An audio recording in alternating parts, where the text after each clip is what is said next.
So let's talk about the 90-day rule. So if you're here on a B1, B2 visa, you cannot have the intent to immigrate on the day that you enter. But legally, if you change your mind, let's say your circumstances change, this 90-day rule allows you to change your mind after 90 days of being here and form an immigrant intent after the 90 days. So if you're here on a B1, B2, you certainly cannot file in less than 90 days.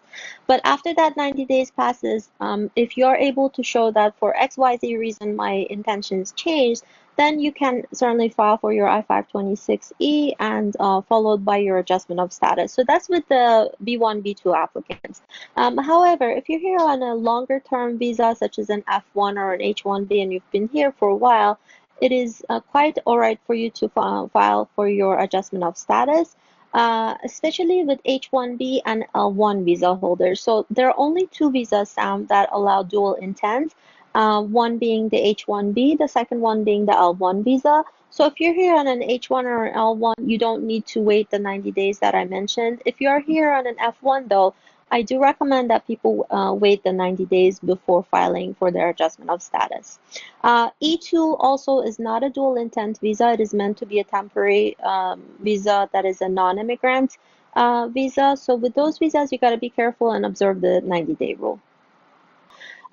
Once the I-526E is all set, we can also concurrent to that file for your I-485, I-765, and I-131. Now, sometimes some of my clients, they're not sure if they can stick around for the adjustment of status to process. And I always tell them, look, you can either opt for adjustment of status or just, in some circumstances, it just makes sense to undergo consular processing. But if you are able to stay here for at least 5 months or so post filing, then it is safe to file for your adjustment of status concurrent with your I-526E.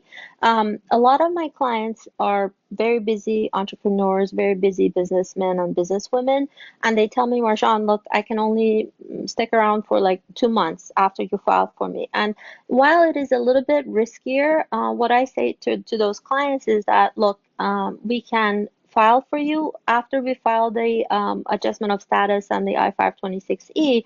It takes roughly 4 to 6 weeks for us to receive a notice for biometrics. Once those biometrics or fingerprinting is done, then it's typically safe for the client to leave. It's ideal for you to stay here until you have your EAD card, but if you cannot do that, at a minimum, I'd like you to do biometrics before you leave the country. Now, what happens if you leave earlier than that? Unfortunately, your I-485, your whole adjustment of status will be canceled, because if you leave before doing your biometrics, then it's problematic. So I would only advise people who can, in fact, stick around for a bit. Those are the only individuals, Sam, that I would recommend doing the adjustment of status for. Basically, what the Child Status Protection Act allows is it allows families to remain united. So let's say your application takes about, the whole process takes about 2 years to process, right? The CSPA will be reserved. You will reserve or freeze the child's age at the time that you actually file for your I-485. So if you're here in the United States, you file for your I-526 and then concurrently file for your I-485. Filing of the I-485 will constitute affirmative action that allows you to reserve your child's age. So once the age is frozen, it'll remain frozen until the time that everything is processed. So if the application for I-485 and the I-526, let's say it takes a year and a half to process, and let's say we file this when your child is 20 years and 6 months. So even though a year and a half passes by before the I-485 is processed, his or her age is frozen on the date that we file the I-485. which means that on the date that the I-485 is being approved and the green card is being issued, your child's age will remain under 21. So that's when we're doing the adjustment of status. Same thing happens if you're overseas, and on the date that your application I-526E is approved, your child will continue to age. So there's a little bit of disadvantage if you're filing overseas, because what happens is that you don't have the ability to file the I-485 if you're residing overseas. But what happens is that your child will continue to age as soon as your I-526 or I-526E is approved.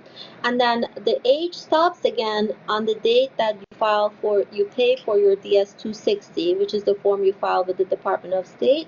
So once you make that payment, which is like $445 or so, once you make that payment, then your child's age still freezes. So if for people who are like close to the 21 years mark, I would say it's much safer to adjust status here if you have that option. And I think with the January notation, so the State Department puts out the visa availability each month on the visa bulletin, and for the first time this month, January of 2025, there's a notation on Section E as in Edward that indicates that the visas may be running out for both rural and TA for reserved visas. So this is what prompted a lot of my own Indian and Chinese clients to ask questions. Are we still able to wait before we file? And my answer to all of them, Sam, is that look, if you know your project, if you've selected your project already, if you already have your money lined up, there's really no reason to wait. Now, we do anticipate these visas to still last for a few months to come. But what happens is that if we do hit retrogression, then you may have to wait for those visas to become available. So you may not be able to file concurrently your adjustment of status unless the visa bulletin is current. It's current for the month of January. I do anticipate it to remain current for the next few months. But if it does hit retrogression, then that means you may have to wait a little bit before you can actually file for your adjustment. And again, I think this is the best time to be filing if you have your money lined up and if you have selected your project. Let's say it says December 3rd of 2024 is the date on the visa bulletin. And let's say by the time that you're filing, it's March of 2025. So that tells us there's like a 4-month gap between the visa availability and the current date. Now, sometimes you'll get that current, you can probably file by like in 3 or 4 months, but sometimes the retrogression jumps like 2-3 years. So it's really very difficult to say like how long you will have to wait.